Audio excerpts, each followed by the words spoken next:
चलिए तो शुरू करें और पहले खबर की तरफ चलते हैं। वो है आपकी कि centre notifies the 4 new labour codes. तो लेबर कोड्स को लेकर के यहाँ पर चल रहा है। देखो पहले पढ़ो कि they replaces the 29 fragmented laws dated back the 1930s and promising the gender pay parity। तो बड़ी सारी आपको सीधे सीधे पॉइंट है जो वो यहाँ पर मिलने वाले हैं। ठीक है, सीधे सीधे पॉइंट्स यहाँ पर मिलने वाले हैं कि पहले 29 लॉ हुआ करते थे, शायद आपको ना पता हो। अगर हम लेबर कोड्स के बारे में बात करें तो लेबर कोड्स, नए लेबर कोड्स जो आए हैं, तो पहले तो इसको कहाँ रखेंगे, इसको रखेंगे बेटा जीएस के पेपर 2 पॉलिटी वाले पार्ट में। ठीक है, और लेबर कोड्स को लेकर के बात है। मतलब जो लेबर का मतलब आप समझते हैं, लेबर का मतलब कोई भी ऐसा व्यक्ति जो काम कर रहा है। मतलब लेबर का मतलब ये नहीं है कि दिमाग में आपके ये होना चाहिए कि फावड़ा उठाया तो वही लेबर है। लेबर हर वो आदमी है जो वर्किंग कैटेगरी में है। तो वर्किंग अगर कोई है तो लेबर हो गया। तो उसके लिए कुछ नियम होने चाहिए, है ना। तो उस नियमों से अगर चीजें चलेंगी तो ही वो हो पाएगा। ठीक है, काम हो पाएगा। क्लियर, समझ पा रहे हैं, समझ पा रहे हैं सारी चीजें। ठीक है, तो लेबर कोड्स को लेकर के यहाँ पर बात हो रही है। तो देखो पहले क्या हुआ करते थे कि 29 लेबर लॉज होते थे। अब इससे छोटी 29 लेबर कोड्स बना रखे हैं आपने, मतलब 29 नियम बना रखे हैं। अब आप खुद बताओ कि अगर इतने सारे लॉज हैं तो कोई अगर बड़ी कंपनी है तब तो वो इनको फॉलो करने का सोचेगी या कर पाएगी। लेकिन अगर छोटी कंपनी है तो वो कर पाएगी क्या? तो वो काम कम करेगी, नियमों का पालन के चक्कर में वो जो इंफ्रास्ट्रक्चर है, कभी ये कभी वो पेपर वर्क, इन सब चीजों में ही उलझी रहेगी पूरे टाइम। ठीक है, तो रियल काम जो होगा वो कहीं ना कहीं दब जाएगा। आप ये कह सकते हो कि ये छोटी कंपनी है उसको बहुत ज्यादा दिक्कत होगी अगर ज्यादा नियम होते हैं तो इनको समेट करके 4 में कन्वर्ट किया गया है। इनको समेट करके 4 में कन्वर्ट किया गया है और कहा जा रहा है कि ऐसा करने से क्या होगा कि जो ईज ऑफ डूइंग बिजनेस बढ़ेगा। ईज ऑफ डूइंग बिजनेस समझते हैं, ईज ऑफ डूइंग बिजनेस बढ़ेगा। Ease of doing business, ease of doing business बढ़ेगा। ईज ऑफ डूइंग बिजनेस से कहने का मतलब है कि ईज ऑफ डूइंग बिजनेस से कहने का मतलब है यहाँ पर कि जब आप काम करते हो तो काम करने में जब कई सारे ऑपरेशंस होते हैं तो उन ऑपरेशंस की अगर कमी रहेगी तो कोई भी आदमी आपसे इजीली डील कर पाएगा, आप भी उसको बेहतर सेवाएं दे पाएंगे। तो आपका जो ओवरऑल इकोनॉमी है उसका ग्रोथ होगा। ठीक है, उसका ग्रोथ है जो वो यहाँ पर देखने को मिलेगा। तो इनको 4 में समेट दिया गया है। और ओवरऑल अगर कहें तो एक तो लेबर लॉज हो गया, उसमें कमी आ जाएगी, है ना। ओवरऑल इकोनॉमिक पर्सपेक्टिव से बेहतर हो, चीजें हैं जो वो ज्यादा कमाई हो, ये सब ध्यान में रखते हुए जो ये बदलाव किए गए हैं। ठीक है, तो ये बदलाव 4 में क्यों बदला गया इनको, ताकि ओवरऑल इकोनॉमी बूस्ट करे हमारी, तो अर्थव्यवस्था को बेहतर करने के पॉइंट ऑफ व्यू से, अर्थव्यवस्था को बूस्ट करने के पॉइंट ऑफ व्यू से, बेहतर करने के पॉइंट ऑफ व्यू से ऐसा किया गया है। ठीक है नाजिया, ठीक है, तो अर्थव्यवस्था को बूस्ट करने के पॉइंट ऑफ व्यू से ऐसा किया गया है। तो इसमें जो 4 कोड्स हैं वो क्या बनाए गए हैं, तो ऐसा नहीं है कि देखो कि आज कोई नए कोड बना दिए गए हैं, ये लंबे समय 2019 से चल रहा है। तो 19 और 20 में वैसे बन गए थे, फाइनलाइज अभी हुए हैं, तो इसलिए हम आज इसको डिस्कस कर रहे हैं। ठीक है, तो कोड ऑन वेजेस, तो 4 कोड कौन कौन से हैं? एक code on labour wages,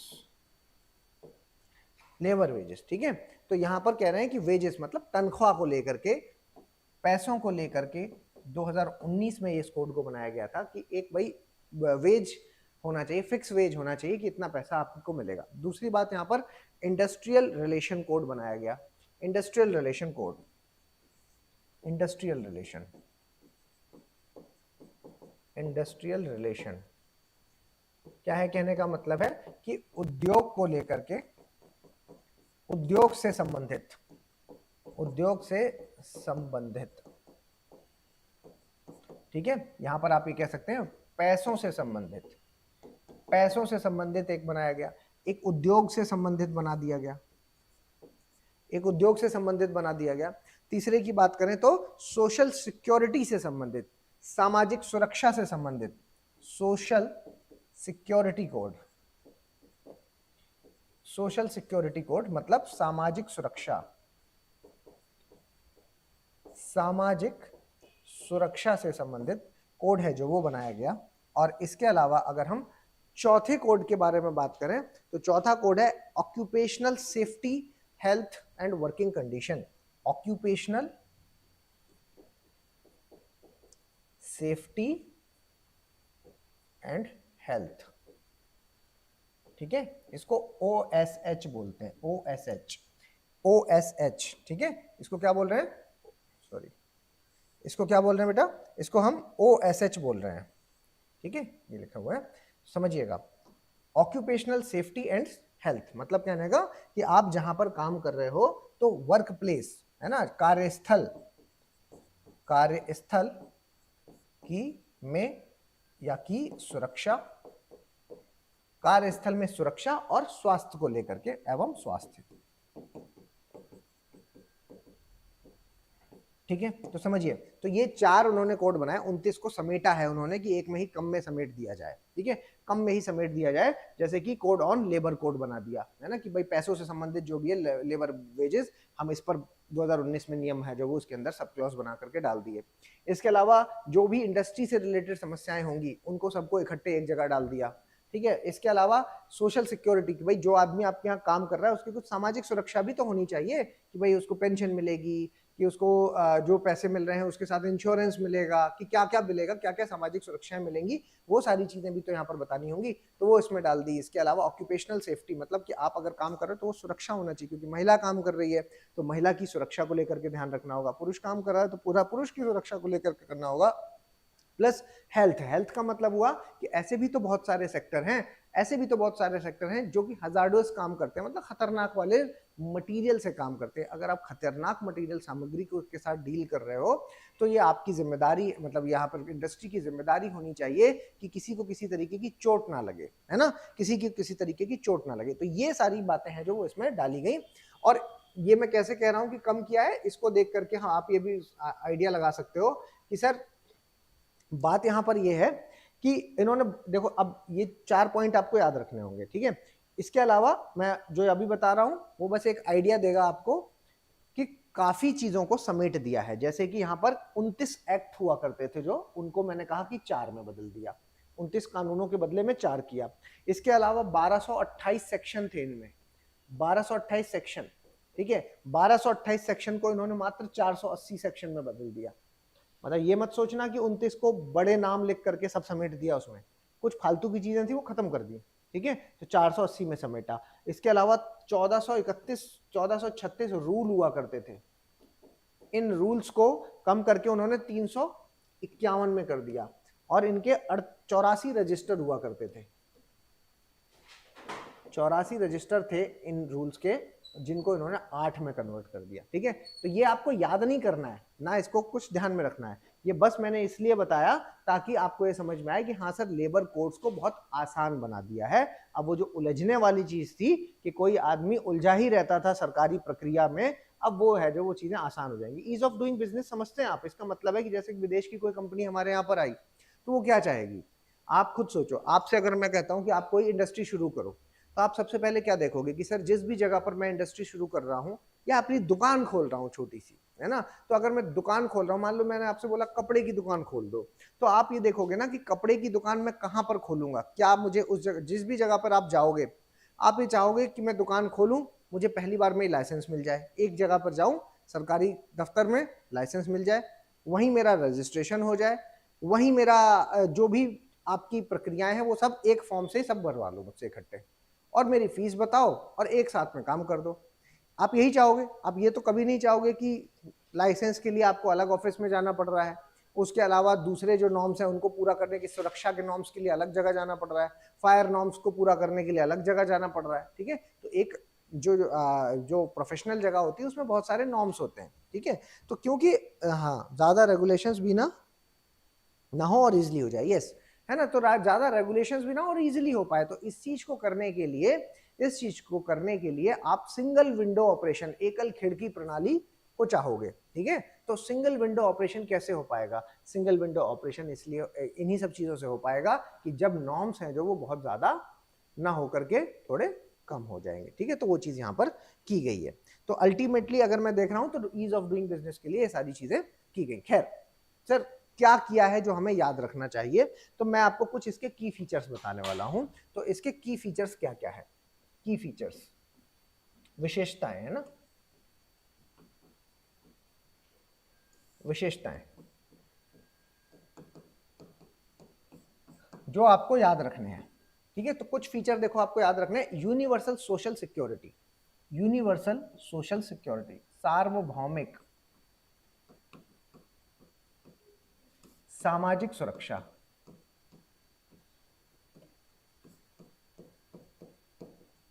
universal social security क्या है कहने का मतलब?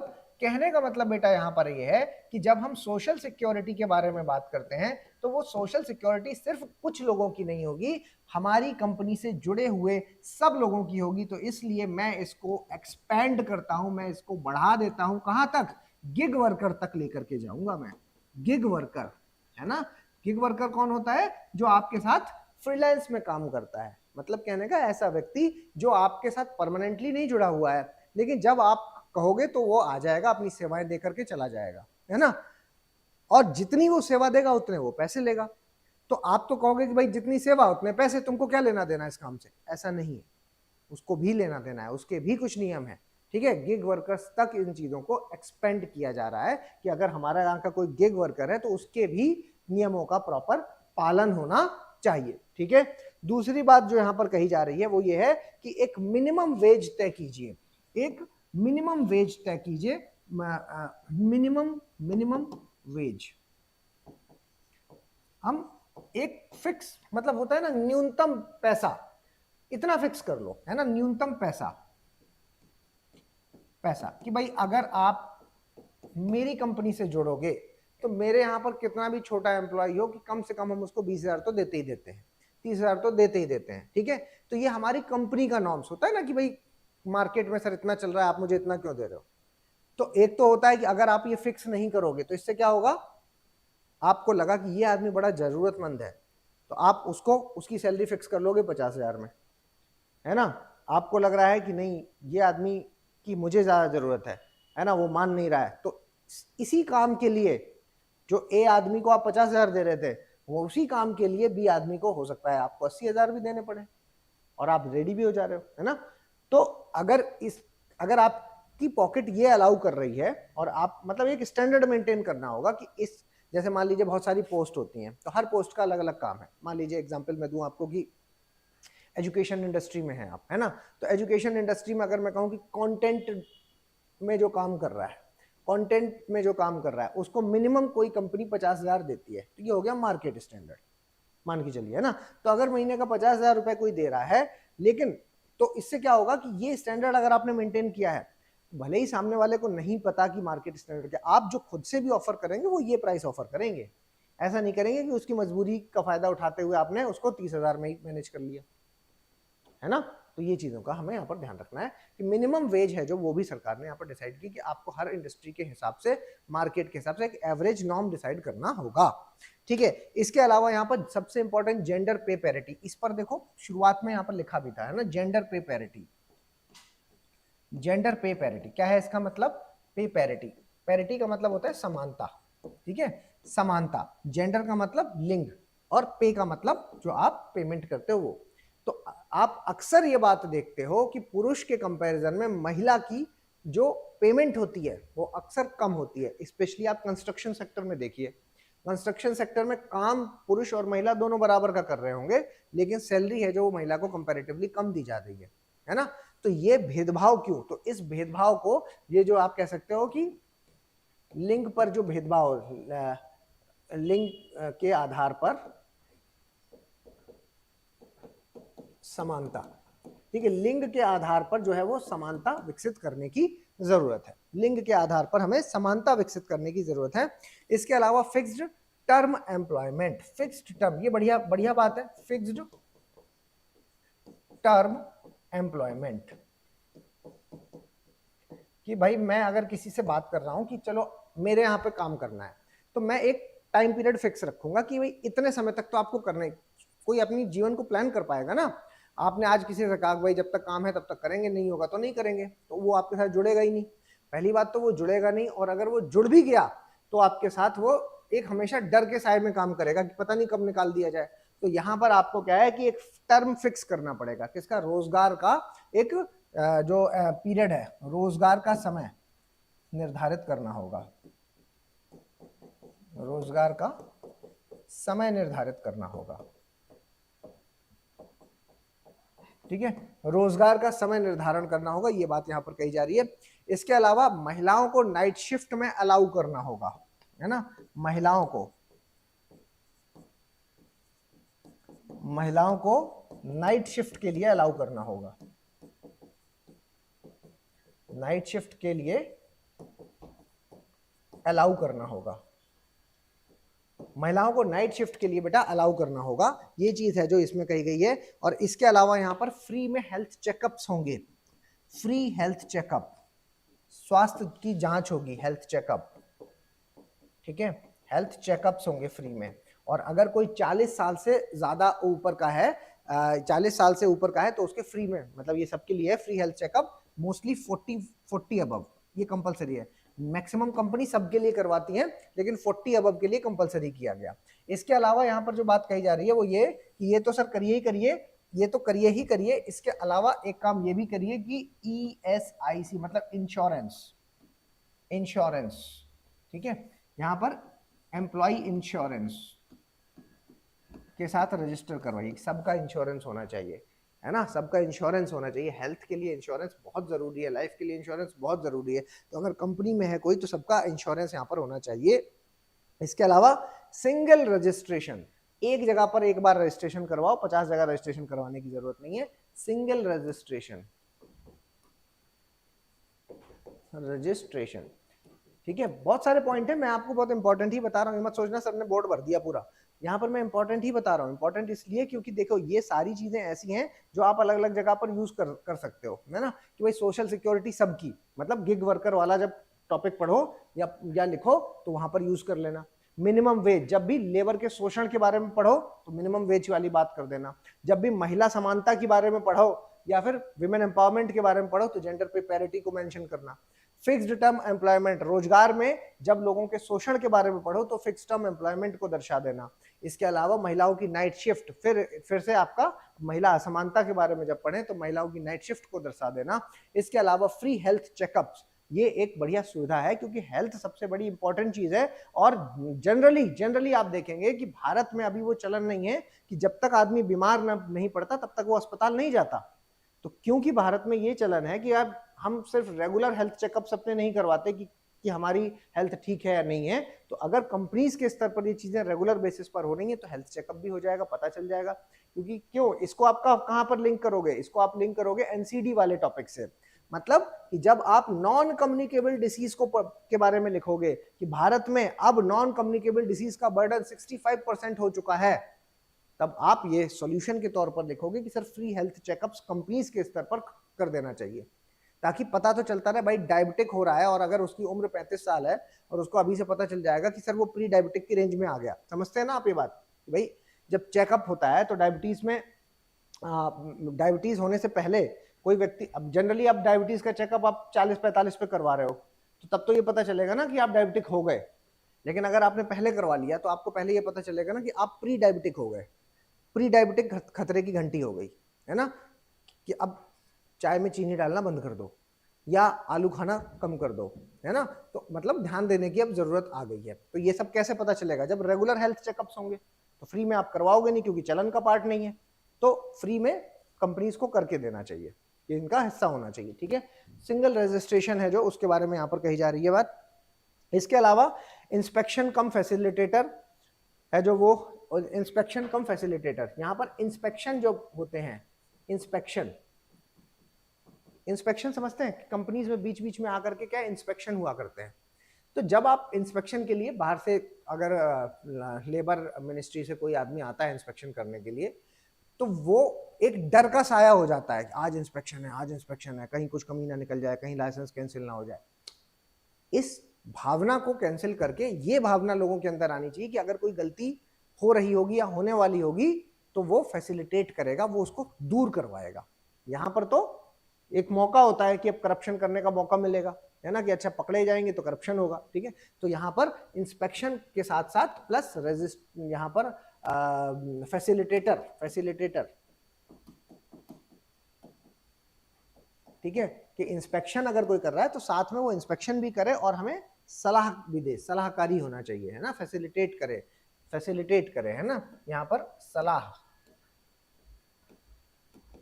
होना चाहिए, है ना, सलाहकारी होनी चाहिए ये सारी चीजें। इसके अलावा यहाँ पर क्या है कि आपको आधार को और यूएन को लिंक करने के लिए बोल रहे हैं।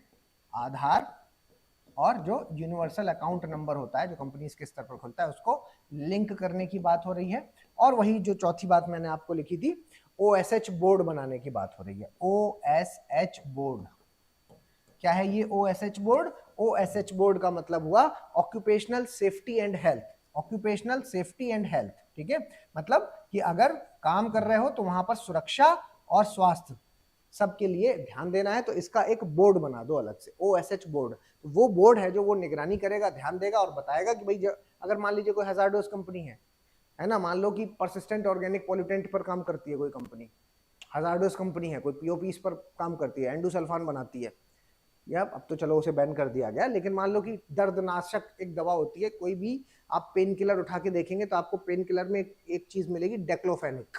अब मान लो कि डेक्लोफेनिक है तो वो तो खतरनाक है, तो फिर ऐसी कंपनी में जो लोग काम कर रहे हैं उनकी सुरक्षा की भी तो ध्यान रखना होगा, कि पता चला उन्हीं के शरीर में चली गई, किडनी फेलियर हो गया तो फिर कैसे होगा, ठीक है। तो ये सारी चीजें हैं जो वो यहाँ पर बताई जा रही हैं। क्लियर? हाँ जी, क्या बोल रहे हैं? एक गगह परमानेंट, एक जगह लिखना चाह रहे होंगे, परमानेंट नहीं, ठीक है। महिला पुरुष को समान वेतन, यस, महिला पुरुष को समान वेतन के बारे में यहाँ पर बात कही जा रही है, ठीक है। तो इतनी बातें हैं जो यहाँ पर कही जा रही हैं, ठीक है। तो ये आपको याद रखना। अब इन सब से होगा क्या बेटा? ओवरऑल इतनी बातें मैंने बता दी कि क्या क्या फीचर था, यही इंपॉर्टेंट आर्टिकल था बहुत। और यहाँ पर अब होगा क्या, तो एक चीज आप क्या कह सकते हो, मतलब रिजल्ट इसका क्या निकलेगा सर? एक ईज ऑफ डूइंग बिजनेस। आर्थिक दृष्टिकोण से अगर मैं कहूं तो sir ease of doing business बेहतर होगा कि नहीं होगा? रूल्स कम होंगे, है ना, सीधे सीधे एक जगह पे सारी काम होंगी, तो ये हो जाएगा। इसके अलावा जो बहुत सारे छोटी छोटी फालतू की चीजें थी ना, वो इन्होंने हटा दिया, ये बहुत अच्छी काम की। मतलब कहने का मतलब है कि कोई इंस्पेक्शन करने के लिए आया और उसने बताया, जैसे कि मैं आपसे बोलूं, आप पहुंचे, आप पैर पे पैर चढ़ा करके बैठे हैं, है ना, और मैंने आपसे कह दिया कि ये तरीका सही नहीं है, तो आप पैर सीधे कर लोगे, ठीक है। लेकिन अगर आपको ये डर है कि मैं आप पे फाइन लगा दूं, तो भाई स्कूलों के स्तर पर होता है ना कि अगर आप हिंदी में बात करोगे तो 5 रुपए का फाइन लग जाएगा, लगाते थे ना इंग्लिश मीडियम स्कूल वाले, हिंदी में बात करोगे तो 10 रुपए का फाइन लग जाएगा। What is this? This is nonsense. सिखा पाए क्या वो इंग्लिश में बात करना? क्यों नहीं सिखा पाए? क्योंकि ये छोटे छोटे, मतलब ये तो मैंने एक बड़ा क्रूड एग्जांपल दे दिया स्कूल के स्तर पर। इंडस्ट्रीज के स्तर पर क्या है कि ये एक तरीके से करप्शन को बढ़ावा दे रहा है, कि अगर वो मैनेजर आ गया या वो इंस्पेक्टर आ गया, है ना, इंडस्ट्री इंस्पेक्टर आ गया, तो वो क्या करेगा कि कमियां ढूंढ लेगा, और अगर कमियां ढूंढ ली तो फिर उसको out of the table side में ले जाकर सेटल करना पड़ेगा, क्योंकि उसके पास कमियां हैं। अरे ऐसे समझो ना कि जब कार लेके जाते हो तो पुलिस वाला पकड़ लेता है, तो जब पुलिस वाला बीच में पकड़ लेता है, तो पुलिस वाला जब बीच में पकड़ लेता है तो आप क्या देखते हो? सबसे पहले इंश्योर क्या करते हो कि सब सही है कि नहीं है। अगर सब सही है तो फिर आप शीशा खोल के पूछते हो, हाँ भाई क्या हुआ, और अगर गड़बड़ है तो बाहर उतर के पूछते हो, हाँ जी सर बताइए, है ना, क्योंकि आपको भी पता है कि गड़बड़ है, इसने नोटिस कर लिया है, ठीक है। तो वो जो ऐसी चीजें जो बहुत छोटी छोटी हैं, उन चीजों को इन्होंने हटाया, और उससे कि कंप्लायंस, जैसे जिसके मतलब मजबूरी है, मेरी कंप्लायंस है जो, उस कंप्लायंस को डिक्रिमिनलाइज करने में कर्म है। तो मैं सिंपल अगर मैं कहूं तो मैं कह सकता हूं सर करप्शन में कमी होगी इससे, है ना, करप्शन, भ्रष्टाचार में कमी हो जाएगी, भ्रष्टाचार में यहाँ पर कमी देखने को मिलेगी। इसके अलावा यहाँ पर कहें तो एक्सपेंड करेगा social security to gig workers and the unauthorised sector. मतलब कहने का कि जो गिग वर्कर्स हैं, गिग वर्कर, इनके लिए सबसे बढ़िया फायदा होगा गिग वर्कर को फायदा को, या अनऑथराइज्ड, मतलब ऐसा व्यक्ति जैसे मेरे घर की मेड हो गई मान लीजिए, अब नियम है तो वो नियम मेरे घर की मेड पर भी तो लागू होंगे। वो अलग बात है कि उसको पता नहीं होगा, है ना। लेकिन नियम तो है, अगर वो शिकायत करेगी तो इन नियमों के तहत मुझ पर सजा होगी ना, है ना।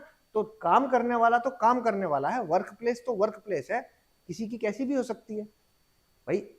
आप इंडस्ट्री में काम करते हो तो आपकी वर्क प्लेस अलग दिख रही है, लेकिन अगर आप किसी के घर में काम करते हो तो भी तो आपकी वर्क प्लेस है ना वो। तो अगर वो वर्क प्लेस है तो मतलब हमें उसका सम्मान करना चाहिए, उस वर्क प्लेस का हमें सम्मान करना होगा, ठीक है। उसके अपने अधिकार है, उसके अधिकार का हमें पालन करना होगा, ठीक है। तो वही चीज, तो गिग वर्कर्स या अनऑथराइज्ड वर्कर्स, मतलब ये जो तरीका होता है ना, जो ये तरीका होता है कि कल से मत आना, है ना, तानाशाही तरीका हुआ ना कि कल से मत आना। आपके इंडस्ट्री में अगर आपके कोई कहे कि कल से मत आना, तब वो क्या कहता है आपसे, अगर आपको हटाना है तो आपको ये नोटिस पीरियड दिया जाता है, 15 दिन बाद से आप रिलीव हो जाएंगे, 1 महीने बाद आप रिलीव हो जाएंगे, 3 महीने बाद आप रिलीव, जनरली कंपनीज में एक नॉर्म्स होते हैं 15 दिन बाद। तो ये नॉर्म बनाए गए हैं इसीलिए तो इस तरीके से इतना आप फ्री फील कर पा रहे हो ना, कि अगर कोई आदमी आपको मना भी करेगा तो कम से कम आपको 1 महीने का नोटिस देगा, 3 महीने का नोटिस देगा, 15 दिन का नोटिस देगा, उस पीरियड में आप दूसरी नौकरी ढूंढ लोगे, तो आपका जीवन नहीं रुकेगा, है ना। तो ये इसीलिए बनाया है। लेकिन हमारे अनऑथराइज सेक्टर्स के साथ क्या होता है, अनऑथराइज सेक्टर्स के साथ कि कल से मत आना, है ना, काम ठीक नहीं लग रहा, तुम्हें बात करने की तमीज नहीं है, कल से मत आना, ठीक है, 15 दिन और झेलो, फिर उसको आपको हटाना है, that is a different thing. या इसका एक और तरीका निकाला है कि आप मतलब आपको कोई फूटी आंख नहीं सुहारा, अब आपको क्या करना है, 15 दिन का पेमेंट करना है, फिर उसको रिलीज कर देना है। आप या तो 15 दिन काम करवा लीजिए, और अब देखना ही नहीं पसंद कर रहे हैं उसको, लेकिन एम्प्लॉय तो बना ही लिया है आपने, तो उसको 15 दिन 1 महीने का जो भी आपका नोटिस पीरियड है उसका पेमेंट कीजिए, जाने दीजिए उसको। ऐसा भी कंपनीज करती हैं, और कंपनीज को मतलब ये बाउंड है, करना तो नहीं चाहती वो, लेकिन बाउंड है वो ऐसा करने के लिए, क्योंकि फिर केस कर देगा, है ना, और केस कर देंगे तो आपकी लाखों करोड़ों की कंपनी है जो वो भी चली जाएगी, ठीक है। तो ये चीजें हैं जो यहाँ पर प्रॉब्लम क्रिएट करती है, तो इस पर सरकार ने बढ़िया नॉर्म है जो यहाँ पर ये बनाया है। इसके अलावा अगर कहें तो आर्बिट्रेरी पावर को एक तरीके से कमजोर कर रहा है, जो आर्बिट्रेरी अनावश्यक जो शक्तियां हैं, आर्बिट्रेरी पावर, तानाशाही, आर्बिट्रेरी पावर को कमजोर कर रहा है ना, जो आपकी तानाशाही वाली, तानाशाही, वही बात कि कल से मत आना टाइप से, तो ये आपकी शक्ति है, इसको ये कम कर देता है। जैसे ही सरकार ने इंडस्ट्री का नॉर्म डाला तो आप तानाशाही नहीं करोगे ना, उसके भी अपने अधिकार है। मतलब कई बार, ये तो चलो मैंने बहुत छोटा एग्जाम्पल दे दिया, लेकिन कई बार ऐसा भी तो हो जाता है ना कि आपसे पूछा गया कि हमारी कंपनी में यार कुछ कुछ ऐसे ऐसे प्रॉब्लम आ रही हैं, आप सब मेरे एम्प्लॉई हैं मान लीजिए, है ना, और मैंने आपसे पूछा कि मेरी कंपनी में इस तरीके से लथार्जी हो रही है, प्रॉब्लम आ रही है, आप लोगों का क्या विचार है, कैसे इसको ठीक किया जा सकता है। अब आपने मुझे सजेशन देना शुरू किया, क्योंकि मैंने मांगा इसलिए आपने दिया। अब उस सजेशन में आप क्या सजेशन दोगे, बेहतर करने के लिए सजेशन दोगे, तो ये जब आप मुझे कुछ सजेशन दोगे बेहतर करने के लिए, तो वो उसके ऊपर आएगा ना, जो आपका मैनेजर है, जो आपका मैनेजर है उसको तो बुरा लगेगा कि ये तो मेरी कमियां बता रहा है एक तरीके से, क्योंकि बेहतर करना, कोई कम कर रहा है उसी को तो बेहतर करोगे, कोई है जो ठीक से परफॉर्म नहीं कर रहा है तो आप उसको सजेशन के तौर पे दोगे कि सर हमें ये वाले काम को ठीक करवा देना चाहिए, तो उससे पूछा जाएगा हाँ भाई ठीक नहीं कर रहे क्या तुम अभी तक, ठीक है, तो इसका गुस्सा कहाँ निकलेगा, मीटिंग के बाद। मीटिंग के बाद तुम बड़ा सजेशन दे रहे थे, चलो देखते हैं तुमको, तो या तो इंक्रीमेंट में, या पैसे में, या नौकरी में, कहीं ना कहीं, क्योंकि ये तानाशाही है ना। तो ये आर्बिट्ररी बिहेवियर है जो इसको कम करेगा, समझे, ये आर्बिट्ररी बिहेवियर को कम करेगा। समझ पा रहे हैं सभी लोग?